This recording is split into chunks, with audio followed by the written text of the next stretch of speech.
മമ്മൂക്കയെ കുറിച്ചിട്ട് എന്താ പറയുക? നമ്മുടെ ഇന്ത്യൻ സിനിമയുടെ തന്നെ അഭിമാനമാണ് മമ്മൂക്ക.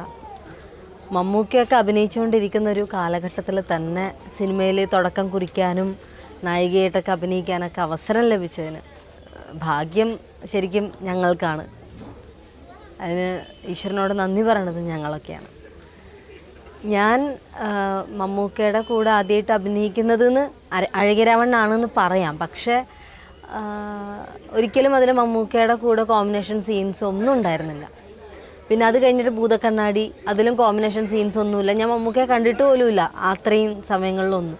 പിന്നെ ഒരാൾ മാത്രം എന്ന് പറയുന്ന സിനിമയിലാണ് ആദ്യമായിട്ട് മമ്മൂക്കയെ കാണുന്നതും കൂടെ അഭിനയിക്കുന്നതും. പിന്നെ അത് കഴിഞ്ഞ് ഞാൻ നായികയായിട്ട് രാക്ഷസ രാജാവിൽ മമ്മൂക്കയുടെ കൂടെ അഭിനയിച്ചു. പിന്നെ അപരിചിതൻ എന്ന് പറഞ്ഞ പടത്തിൽ ത്രൂ ഔട്ടുള്ളൊരു ക്യാരക്ടർ മമ്മൂക്കയുടെ കൂടെ തന്നെ അഭിനയിച്ചു. പിന്നെ 2020 ഒരു ചെറിയൊരു വേഷമാണെങ്കിൽ കൂടി അത് മമ്മൂക്കയുടെ ഒപ്പമുള്ളൊരു വേഷമായിരുന്നു, അത് ചെയ്തു. പട്ടണത്തിൽ ഭൂതം. ഇപ്പം ഇത്രയും സിനിമകളിൽ മമ്മൂക്കയുടെ കൂടെ അഭിനയിച്ചെങ്കിലും ഇതിലൊന്നും മമ്മൂക്കയുടെ നായികയായിട്ടൊന്നും അല്ല ഞാൻ അഭിനയിച്ചത്. പട്ടണത്തിൽ ഭൂതത്തിൽ നായകൻ മമ്മൂക്കയാണ്, നായികയുടെ പേര് എൻ്റെ പേരാണെങ്കിൽ കൂടി മമ്മൂക്കയുടെ നായികയായിട്ടല്ല ഞാൻ അഭിനയിച്ചത്. ഇപ്പോൾ ഷാഫി ചേട്ടൻ ഡയറക്റ്റ് ചെയ്യുന്ന വെനീസിലെ വ്യാപാരി എന്ന് പറയുന്ന പടത്തിലാണ് ആദ്യമായിട്ട് മമ്മൂക്കയുടെ കൂടെ നായികയായിട്ട് മമ്മൂക്കയുടെ ഭാര്യയുടെ വേഷം ചെയ്യുന്നത്.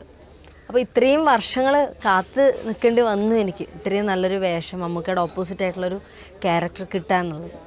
അപ്പോൾ അത് വളരെ മമ്മൂക്കയുടെ നായിക എന്ന് പറയുന്നതിനോടൊപ്പം തന്നെ വളരെ ശക്തമായിട്ടുള്ളൊരു കഥാപാത്രം കൂടിയാണ്.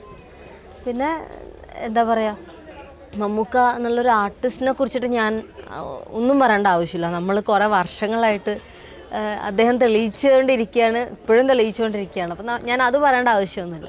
ആസ് എ പേഴ്സൺ മമ്മൂക്ക എന്ന് പറയുന്ന ഒരാൾ അന്ന് എങ്ങനെ പെരുമാറിയോ നമ്മളെ അടുത്തൊക്കെ. അപ്പം അന്ന് ഒരാൾ മാത്രത്തിന് ഞാൻ മമ്മൂക്കയെ കാണുമ്പോൾ ഞാൻ ശരിക്കും കുട്ടിയാണ്. അന്ന് എൻ്റെ ഒരു പിറന്നാൾ ദിവസമാണ് മമ്മൂക്ക ആ പടത്തിൽ ജോയിൻ ചെയ്യുന്നത്. ഇന്നും എനിക്ക് ഇന്നലെ കഴിഞ്ഞ പോലെ എനിക്ക് ഓർമ്മയുണ്ട്.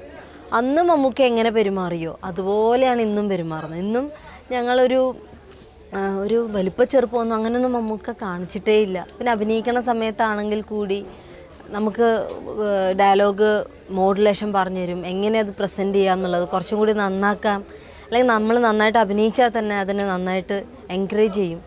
അങ്ങനെയൊക്കെയുള്ള ഒരുപാട് നല്ല ക്വാളിറ്റീസ് ഉള്ളൊരു ആളാണ് മമ്മൂക്ക.